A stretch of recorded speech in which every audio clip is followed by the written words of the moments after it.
Hello बच्चों, English पाठशाला में आपका स्वागत है। मैं आज आरबीएसई 10th क्लास में आपको ईमेल बताने वाली हूँ, जो कम से कम भी आपका कितने नंबर का आएगा, 5 नंबर का। तो आपको ईमेल को अच्छे से समझना है, बहुत इजी है ये और आप अच्छे से लिख सकते हो। सबसे पहले इसका आपको प्रारूप या फॉर्मेट बनाना है। उसको आप कैसे बनाओगे कि आप 4 कॉलम बनाओगे, 1 2 3 4, है ना। 4 कॉलम आपने बना दिए, 1 2 3 4, और इनमें सबसे पहले लिखना है टू, सीसी, बीसीसी और सब्जेक्ट। ये बहुत ध्यान से याद रखना है इसको, टू, सीसी, बीसीसी और सब्जेक्ट। टू में क्या लिखोगे? ईमेल आईडी जिसे आपको ईमेल भेजना है। सीसी कार्बन कॉपी, यदि किसी अन्य व्यक्ति को भी भेजना है तो आप सीसी में लिखोगे।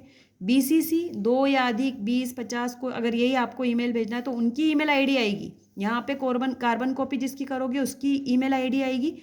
एड्रेस में क्या होता है, इसमें सारी ईमेल आईडी होती है और इसमें 20-50 जितने भी लोगों को उनकी ईमेल आईडी में भेजोगे तो ये मैसेज जो आप एक लिख रहे हो ना, ये सभी लोगों को चला जाएगा। इसके बाद आपको सब्जेक्ट लिखना है।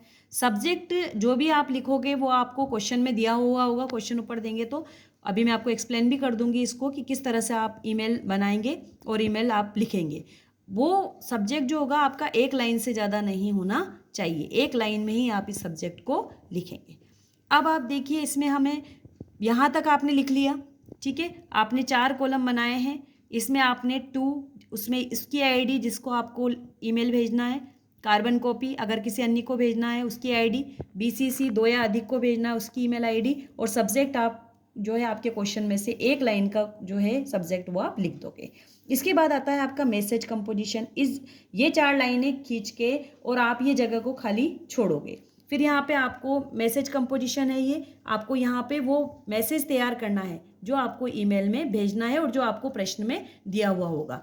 तो आप यहाँ पे अगर फॉर्मल है, जैसे किसी स्कूल में, संस्था, टीचर वगैरह किसी को भी भेज रहे हैं तो आप सर, मैडम, या फिर कोई ऑर्गेनाइजेशन किसी अन्य जगह भेज रहे हैं तो आप वहाँ सर या मैडम लिखेंगे।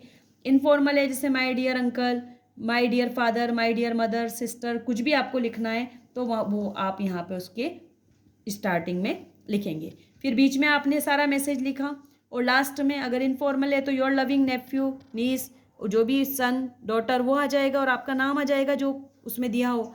और अगर मान लो फॉर्मल है तो थैंकिंग यू और फिर अपना नाम लिखना है। आई होप कि आपको ये फॉर्मेट समझ में आया होगा और आप इसको एग्ज़ाम में बिल्कुल सही सही करके आएंगे। अब मैं आपको समझाती हूँ कि अगर आपका एग्ज़ाम में क्वेश्चन आता है तो उसका ईमेल आपको कैसे लिखना है। अब आप सभी बच्चे इसका एक स्क्रीनशॉट लेकर अपने पास रख लीजिए ताकि आपको जब भी ईमेल की प्रैक्टिस करनी होगी तो ये आपके काम आएगा। अब आप देखिए कि ये ईमेल है, इसमें आप क्वेश्चन दिया है, यही ऐसे ही प्रश्न आपके एग्जाम में आएगा। You are Arjun of class 10, your maternal uncle is sick, write an email to him wishing his speedy recovery.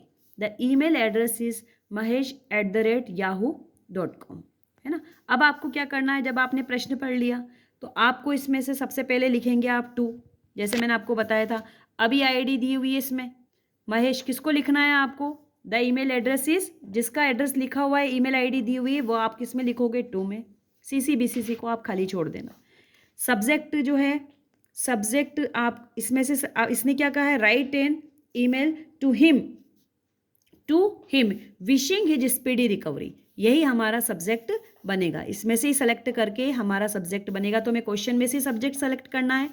Wishing his, यहाँ पे हिज दिया है, हम क्या बना देंगे, क्योंकि हम तो उसी को ईमेल लिख रहे हैं तो क्या लिखेंगे? Wishing your speedy recovery. बन गया सब्जेक्ट। क्वेश्चन में से ही हमने सब्जेक्ट को बनाया है। विशिंग, हमने यहाँ प्रोनाउन का चेंज किया है क्योंकि हम उसी व्यक्ति को क्या लिख रहे हैं? ईमेल, है ना। तो विशिंग योर स्पीडी रिकवरी, प्रश्न में से ही हमारा सब्जेक्ट बन गया। अब मैसेज बॉडी में हम क्या लिखेंगे? किसको है?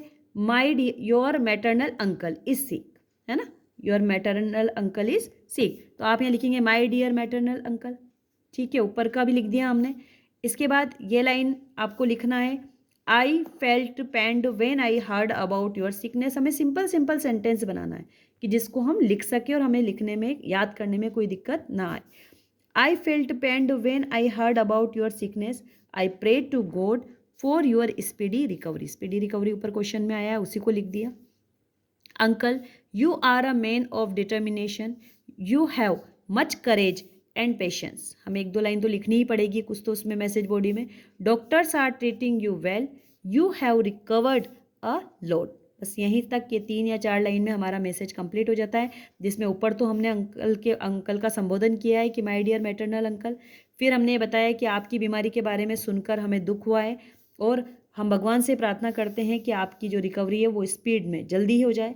फिर uncle you are a man, आप क्या है दृढ़ निश्चय वाले व्यक्ति हो, आप में साहस है, पेशेंस है, और डॉक्टर जो है वो आपका इलाज अच्छे से कर रहे हैं। You have recovered a lot, आप बहुत जल्दी रिकवर्ड हो जाओगे। इसके बाद once again I wish you your speedy recovery, वापस आप वही बात लिखोगे, और योर लविंग नेफ्यू, और आपका नाम जैसा नाम दिया हुआ था यू आर अर्जुन, और आपको वही नाम यहाँ पे लिखना है।